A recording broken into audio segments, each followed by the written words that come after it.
I heard about a third fight between you and Apollo behind closed doors. Is that true? How do you know all this? I'm his son. Rocky's story is pretty much done. And now it's a new idea, a concept I never even considered.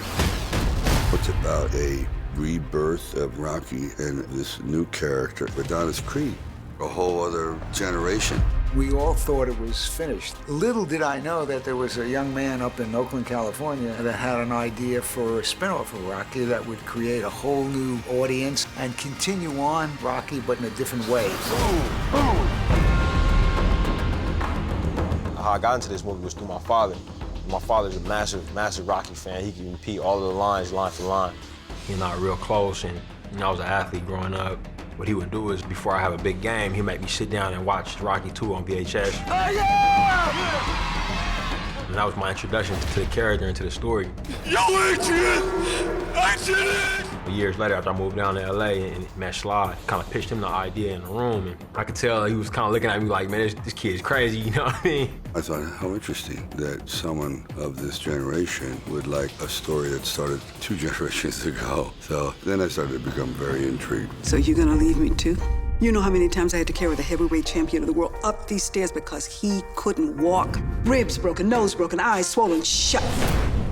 Carl Weathers did such an incredible job with Apollo Creed, and it's an honor to be a part of the process and part of his legacy. And for Sly to take those characters that he created and entrusted in this next generation of filmmakers is pretty breathtaking. Your father was special. To tell you the truth, I don't know if you're special. Only you're gonna know that when the time is right. Ryan was able to honor that tradition, but also tell a new story from his point of view. What are you afraid of? I'm afraid of taking on a name and losing.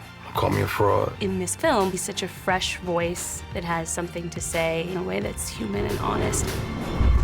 What's wrong with you? Hey, somebody help! Rocky's sick. If I break, I ain't gonna fix it. It's a very classic underdog story. The character is very relatable. There's a familiarity to him. You're sitting there crying about nobody's around for you. I'm here for you every day. I'm standing right in front of you. So if I fight, you fight. It just goes to show the quality, of work Sly did 40 years ago. It's still relevant today, and it will be in another 40 years. No one could have ever planned this, but I'm sure grateful for it. A great fighter once said, "It ain't about how hard you can hit. It's about how hard you can get hit and keep moving forward." See this guy here? That's the toughest opponent you're ever gonna have to face. I believe that's true in the ring, and I think that's true in life. Now show me something.